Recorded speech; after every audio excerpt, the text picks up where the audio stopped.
अब तो हद ये हो गई कि जो हमारे मसीहा बनते थे वो ही कह रहे नहीं ऐसा नहीं करना चाहिए था। कि हम अपनी तरफ से कहा कि हम जो फ्रांस में स्कूल टीचर की जो गर्दन काटी गई हम उसकी मजम्मत करते हैं, हम हर दहशतगर्द वाकई की मजम्मत करते हैं।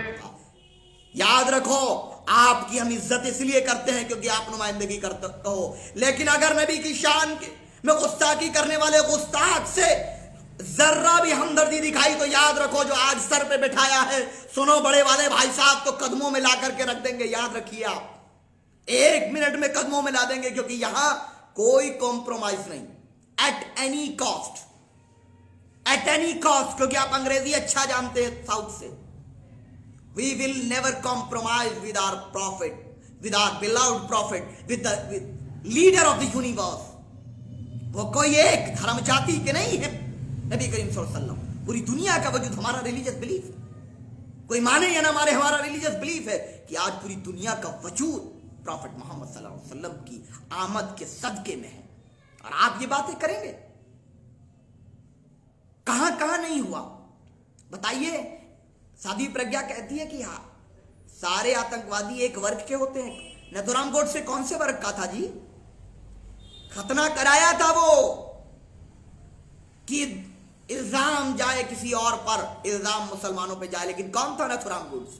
कौन था सावरकर? कौन था इंदिरा गांधी का हत्यारा? कौन था नेपोलियन बोनापार्ट? कौन था हिटलर?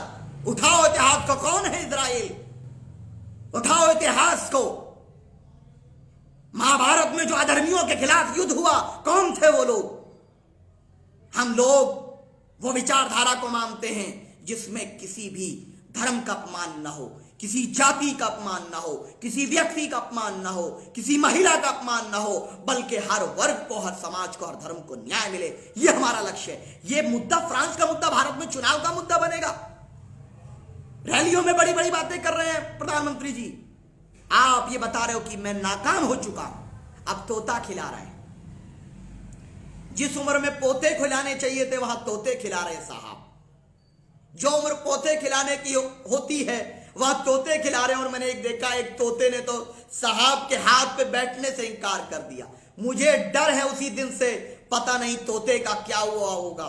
तोता जिंदा भी है या नहीं है पता कुछ नहीं। ये सीबीआई नहीं है जो आपके तोते की तरह बैठ जाएगा। ये कोई अकलमंद तोता था जिसने बैठने से इंकार कर दिया। खैर, ये सब बातें कि हम लोगों का स्टैंड बहुत ही स्पष्ट है।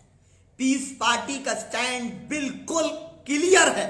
कोई कॉम्प्रोमाइज नहीं किसी भी मजहबी पेशवा की शान में गुस्ताखी का। कोई कॉम्प्रोमाइज नहीं।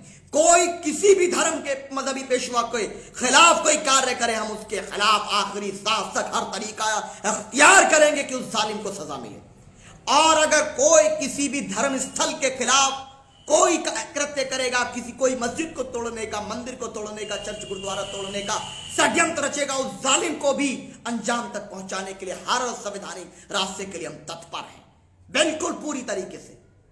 हमें बात करनी है शिक्षा की, स्वास्थ्य की, रोजगार की। ये मुद्दे हैं भारत के। रोजगार नहीं मिला भारत के लोगों को, ये मुद्दा है, ये मुद्दा है। किसी ने कहा कि आप नहीं विरोध करते। अरे आईसिस के जानवरों का, उस बगदादी का हम लोगों ने शुरू से विरोध किया है। और भारत के अंदर हमने कहा कि जालिमों को, शैतानों को, ये बगदादी जो है ये इसका इस्लाम से कोई ताल्लुक नहीं, ये शैतान है और इस शैतानों से हमारा कोई संबंध नहीं। हम भारत के लोग हैं। हम निजाम मुस्तफा को मानने वाले हैं और निजाम मुस्तफा को मानने वाले बेगुनाह पे जुल्म नहीं कर सकते और गुनाहगार को छोड़ते भी नहीं हैं, उसको अंजाम तक पहुंचाते हैं संवैधानिक तरीके से, जो भी बेहतर रास्ता होता है। इन्हीं सब बातों के साथ बहुत बहुत शुक्रिया। इस बात को शेयर करिए। ये जो 5 पॉइंट मैंने रखे हैं कि जो लोग कह रहे हैं कि अगर इन नबी की शान में गुस्ताखी हो गई तो क्या सर कलम कर देंगे, उसका दूसरा भी तरीका हो सकता है। मैं पूछना चाहता हूं ये सवाल, क्या आपने तब किया जब मॉब लिंचिंग के नाम पर 30 से ज्यादा बेगुनाह लोग फर्जी तरीके से उनको कत्ल किया गया, लाइव वीडियो बनाकर उनको मारा गया? क्या वो बता सकते हैं जब बाबरी मस्जिद से पहले, डिसीजन से पहले, बाबरी मस्जिद के डिसीजन से पहले कहा था खून की नदियां बहेंगी, तो क्या किसी ने कुछ कहा था? दूसरी बात, अडवाणी जी की रथ यात्रा में जिस तरीके से धर्म के नाम पर हत्याएं हुई, क्या कोई एक था जिसने टीवी पर यह कहा कि धर्म के नाम पर यह नहीं होना चाहिए? क्या एमएफ हुसैन जिन्होंने मूर्ति बनाई थी जिसका हम मुखालफत करते हैं, क्या उनको देश छोड़कर नहीं जाना पड़ा? अगर जो कहते हैं आतंकवादी, अरे गोडसे भी आतंकवादी था। क्या सिखों के हत्यारे आतंकवादी नहीं थे? मुजफ्फरनगर के हत्यारे आतंकवादी नहीं थे? नेपोलियन बोनापार्ट कौन था? हिटलर कौन था? और इजराइल कौन है?